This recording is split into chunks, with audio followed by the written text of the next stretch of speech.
Baik, bismillahirrahmanirrahim. Assalamualaikum warahmatullahi wabarakatuh.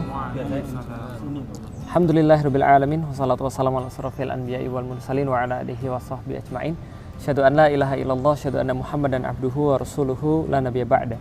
Wa qala Allahu ta'ala fil kitabihil karim, a'udzubillahi minasyaitonir rajim. Bismillahirrahmanirrahim. Wa may yattaqillaha yaj'al lahu makhrajan wa yarzuqhu min haitsu la yahtasib. Alhamdulillah, puji dan syukur senantiasa kita panjatkan pada Allah Subhanahu wa taala, pencipta langit dan bumi dan segala sesuatu yang ada di antara keduanya.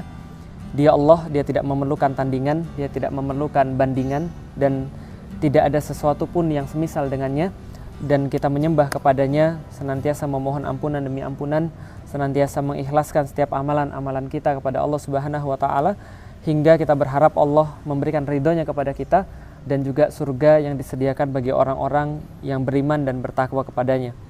Salat dan salam semoga tercurah dan terlimpahkan kepada baginda Nabi besar Muhammad sallallahu alaihi wasallam, manusia mulia yang juga tidak ada bandingannya akhlaknya, yang menunjukkan kepada kita satu-satunya jalan menuju pada surganya Allah. Dan kita berharap mudah-mudahan Allah senantiasa mengistiqomahkan diri kita berada di jalannya Nabi Muhammad sallallahu alaihi wasallam, mencintainya, merindukannya, dan mudah-mudahan bisa bersamanya ketika kita mendapatkan syafaatnya nanti. Amin.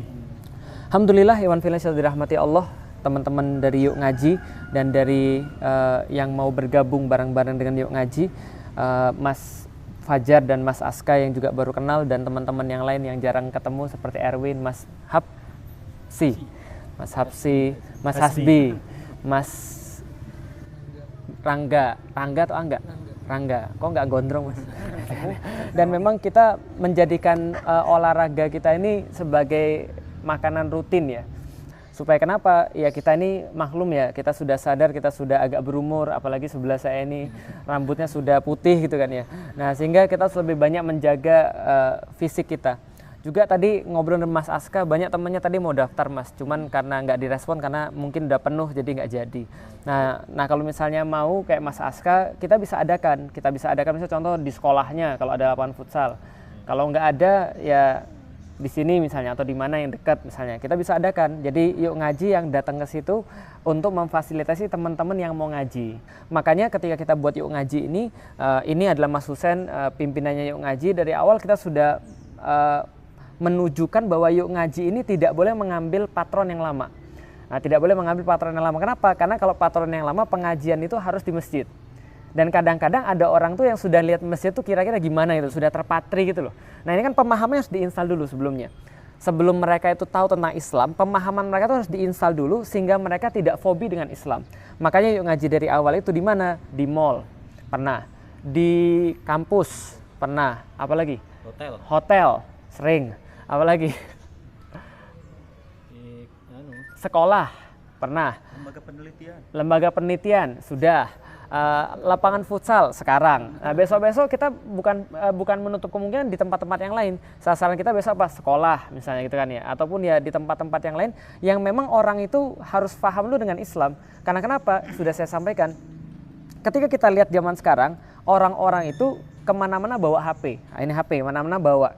Paling mana tadi HP? Nah, semenit sekali ngelihat HP, semenit sekali buka HP, padahal mungkin nggak ada pulsanya gitu kan ya, tapi minimal ngelihat HP supaya kelihatan keren nih, ngelihat HP ngapa-ngapain. Nah, kenapa ini kemudian mereka lihat HP terus? Ya karena ini sudah jadi bagian hidup gitu loh. Artinya HP itu sudah jadi alat komunikasi yang bersifat ya peers to peers itu, sehingga orang kemana-mana nggak bawa duit nggak apa-apa, tapi kalau nggak bawa HP dia jadi galau, dia dicanggung. Nah, karena itulah ketika diteliti ternyata pembelanjaan terbanyak orang Indonesia itu ada pada internet. Bukan pada makan ternyata. Jadi bukan pada makan, bukan pada baju, tapi pada internet. Jadi pada koneksi internet. Jadi orang lebih baik makannya hemat daripada koneksi internetnya nggak stabil. Nah, kira-kira gitulah. Kalau main game putus terus. Gitu. Nah, ini yang kita tuju ini begini. Lah kenapa? Karena range anak-anak muda kayak Aska, kayak Mas Fajar ini kan range-nya lagi labil-labilnya gitu kan ya. Nah, jadi kalau ini ada labil, yang ini lebih labil lagi kan ya. Nah, jadi yang lagi labil-labilnya ini ya kita coba untuk rangkul gitu kan ya. Gimana cara agar mereka ini memahami Islam. Nah, ini kita coba citrakan. Jadi Islam itu bukan hanya untuk orang tua. Islam itu bukan hanya untuk orang-orang yang seolah-olah itu tadi ya pakai sorban, pakai baju koko, dia kemudian harus pakai sarung. Tapi Islam itu adalah untuk semua. kita ini dalam perjalanan menuju pada ketaatan, karena kita dulu pernah jadi begitu. Dan saya rasa di sini semua ya mungkin cuma Mas Husen doang yang benar dari awal ya. Kalau ini dulunya gali gitu kan ya, dulunya penjahat gitu kan ya. Saya pun dulunya juga nggak ngerti Islam ya, karena kita tuh tahu ketika kita diremehkan, ketika kita ini menjadi orang yang nggak baik itu rasanya gimana, dan perubahan itu kita tahu rasanya seperti apa.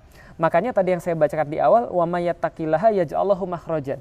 Jadi siapa yang mulai bertawakal pada Allah Subhanahu wa taala, bertakwa pada Allah Subhanahu wa taala dan bertawakal pada Allah Subhanahu wa taala, yang mulai saja itu Allah pasti akan kasih jalan keluar. Allah pasti akan memberikan pada dia solusi. Allah pasti akan memberikan pada dia kebaikan, padahal dia baru mulai dan akan melakukan. Belum selesai proses itu. Jadi dia dalam proses saja, yattaqillah. Fiilnya fiil mudhari, artinya katanya kata bentuk ke depan. Artinya ketika dia memulai, lalu melakukan, lalu dia ke depan tetap berproses, Allah pasti akan memberikan pada dia jalan keluar. Wa yarzuqhu min haitsu la yahtasib. Dan Allah akan memberikan rizki daripada jalan yang tidak diduga-duga. Dan ini yang coba kita install pada orang-orang. Zaman sekarang tidak. Zaman sekarang sebaliknya. Contoh misalnya, orang zaman sekarang kalau ditanya pengen bahagia atau enggak, pasti pengen bahagia. Pasti pengen senang.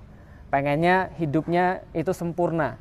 Punya istri cakep gitu kan ya, istrinya cakep, kemudian punya anaknya nurut-nurut, punya kerjanya enak, nggak usah kerja dapat duit gitu kan ya, lalu kemudian matinya mati bahagia dengan menyebut nama Allah, la ilaha illallah, mati. Padahal nggak ada yang seperti itu.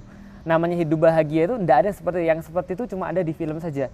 Tapi ketika kita berbicara tentang hidup bahagia itu harus didefinisikan dulu. Ternyata kita lihat sekarang, coba lihat sekarang kasus misalnya artis-artis misalnya, artis-artis kira-kira kalau lihat artis, istri-istrinya itu cakep atau enggak? Kira-kira artis istrinya cakep atau enggak kira-kira? Jelas cakep. Nah, karena dia banyak pilihan gitu kan ya. Kalau misalnya seorang artis cewek punya suami, cakep nggak kira-kira? Cakep, karena dia punya pilihan, karena wajah dia cakep dan dia punya duit. Pertanyaannya adalah berapa banyak di antara artis-artis yang cerai? Lebih daripada 80%. Cerai. Kalau nggak cerai, rumah tangganya berantakan. Ternyata cantik dan cakep itu tidak menolong orang untuk bahagia. Setidaknya dia tidak menemukan bahagia dalam rumah tangga. Tapi ternyata teman saya ini yang wajahnya misalnya tidak terlalu appealing gitu kan ya, tidak terlalu menarik. Tapi setidaknya dia alhamdulillah ribu juga gitu. Dia alhamdulillah. Iya, saya sabar sekali gitu kan. Alhamdulillah, tapi ya kita bisa melihat ternyata tidak ada hubungannya di situ. Nah, definisi kebahagiaan di mana? Ya tadi pada menaati Allah. Makanya ketika yuk ngaji kemana-mana itu kita buat temanya the power of ngaji. Artinya apa? Kalau orang nggak ngaji itu pasti berantakan hidupnya. Nah itu harus diingat Aska, Mas Fajar gitu kan ya. Dan juga yang lain. Ini yang kita coba sampaikan pesan nih pada orang-orang luar. Pada kalau nggak ngaji ini pasti bermasalah. Dan yang ngaji pun bermasalah. Contoh, ini kisah nyata teman-teman sekalian. Ini kisah nyata. Kenapa saya buat buku Udah Putusin Aja? Karena tadi banyak orang yang ketika pengen bahagia tapi menempuh dengan cara maksiat. Padahal maksiat itu nggak akan bisa menghasilkan kebahagiaan. Pertanyaannya, ada nggak orang yang sudah ngaji lalu dia kemudian terjebak pada zina? Ada nggak kira-kira? Ada. Yang ngaji saja terjebak pada zina, apalagi yang tidak ngaji. Yang ngaji saja rumah tangganya itu harus dibina supaya baik, apalagi yang nggak ngaji. Itu pasti akan terjadi sesuatu. Gampangnya begini misalnya, contoh yang masih muda-muda atau yang masih belum nikah. Proses misalnya kayak pacaran misalnya. Kalau seseorang pacaran ini kan maksiat. Dia bermaksiat lalu dia pengen mengharapkan sesuatu yang senang. Dia sesuatu yang bahagia. Senangnya mungkin dapat, tapi bahagia nggak dapat. Lah kenapa? Karena dia dalam proses maksiat. Ketika dia bermaksiat dalam mencapai sesuatu, maka maksiat itu udah melekat pada dia. Maka ketika nanti dia sudah berbuat sesuatu yang baik, misalnya nikah, ya maksiat itu tidak akan bisa lepas. Karena dia sudah latihan dari dulu. Itu sudah kebiasaan. Kayak kita barusan main, itu udah kebiasaan. Kelihatan yang mana biasa main dan yang mana yang nggak biasa main itu kan ya. Artinya ya itu adalah kebiasaan. Kebiasaan tuh susah hilang. Bad habits never die. Begitupun juga good habits never die. Nah yang kita ingin buat adalah bagaimana caranya agar orang-orang ini mengenal Islam dari awal, mengkaji Islam, mengetahui Islam, bahwa Islam itu bukannya perkara-perkara singkat. Dan keselnya adalah ada orang pengen bahagia, tapi dia nanyanya perkara-perkara cuma perkara-perkara ya sederhana. Perkara-perkara yang bukan perkara inti gitu loh. Contoh misalnya, saya ini kemarin berjanji kalau lulus sekolah saya pengen berbuat jadi lebih baik lagi. Itu termasuk nazar atau tidak ya? Pertanyaan saya sederhana. Pertanyaan kayak gini kira-kira kalau dijawab pengaruh nggak pada orangnya? Nggak ngaruh, karena dia nggak ngerti inti daripada Islam. Tapi ketika dia mengerti inti daripada Islam, why Islamnya itu, dia akan cari sendiri. Dia akan mau sendiri. Tapi kalau dia nggak ngerti why daripada Islam itu, ya dia pusing gitu loh. Karena bukan itu yang dimaksud gitu loh. Islam itu bukan itu, tapi Islam itu cara pandang. Ketika antum hidup, untuk apa hidup antum itu? Gitu, untuk kalau antum punya duit antum untuk kemana? Kalau antum punya waktu antum itu kemana? Nah itulah Islam. Kalau itu sudah dipahami, maka yang lainnya insya Allah akan jadi sederhana. Tapi kalau itu belum dipahami, ke depan pasti akan ada banyak masalah. Maka saya bilang begini, coba jawab pertanyaan saya sederhana. Kalau orang nggak ngerti Islam, laki-laki saya nggak ngerti Islam, alasan apa dia nggak selingkuh misalnya? Contoh, walaupun antum belum mau nikah ya, tapi kira-kira kalau orang nggak ngerti Islam, alasan apa dia nggak selingkuh? Kira-kira alasannya apa? Istrinya cantik. Misalnya cantik, yang cantik ternyata selingkuh juga. Yang istrinya cantik juga banyak selingkuh. Alasannya apa lagi? Karena dia sudah kaya. Justru yang selingkuh ya orang kaya. Orang miskin tuh nggak bisa selingkuh karena nggak ada yang mau. Berarti alasannya miskin. Berarti alasannya miskin. Nah itu bisa jadi ya. Ternyata yang miskin juga banyak yang selingkuh. Artinya ya nggak ada alasan sama sekali untuk orang tidak selingkuh kalau dia tidak ngaji, gitu loh. Maka ketika saya menemukan kejadian sehari-hari itu ratusan orang gitu kan ya datang lalu kemudian konsultasi, ada kemudian perceraian di ujung tanduk, ada yang kemudian nggak senang sama suaminya. Itu perkara-perkara sederhana karena dia nggak ngaji. Kalau dia ngaji, perkara itu gampang banget untuk diselesaikan. Tapi kalau semenjak dia nggak ngaji, dia nggak ngerti bagaimana Islam itu berjalan, ya sehingga dia nggak ngerti apapun sebagai seorang laki-laki. Dia nggak ngerti batasnya, haknya ibunya pada dia itu apa, kewajiban dia pada ibunya itu apa kewajiban pada keluarganya dan apa hak dia dari keluarganya, dia nggak ngerti, maka sulit memposisikan. Misal ada istri datang, itu suami saya tuh pokoknya kerjanya tuh nggak bisa mandiri, itu yang beliin celananya ibunya, yang beliin bajunya ibunya, segala-galanya ibunya, padahal kan dia sudah nikah. Lah seorang suaminya terus bilang gini, lah ini kan adalah bakti pada orang tua. Yang namanya anak laki-laki itu sampai mati itu harus sama orang tuanya. Lah ini adalah saat tadi ketika dia nggak ngerti Islam, dia nggak tahu bagaimana memposisikan diri dia itu. Padahal kalau dia sudah ngerti Islam gampang aja. Ibunya diposisikan dalam Islam itu seperti apa, istrinya diposisikan dalam Islam seperti apa, dan istrinya nggak akan nanya begitu karena istrinya juga bisa memposisikan diri di dalam Islam kepada mertuanya, sehingga tidak ada urusan antara mantu dan mertua gitu kan ya, kalau sudah ngerti Islam. Nah kalau nggak ngerti Islam, semua ini bakal berantakan. Nah jadi itu adalah yang kita coba dalam Yuk Ngaji. Nah karena itulah kita berusaha memfasilitasi setiap orang yang pengen berubah, setiap orang yang pengen hijrah, setiap orang yang pengen baik. Nah itu kita fasilitasi dalam Yuk Ngaji, dan caranya bisa banyak.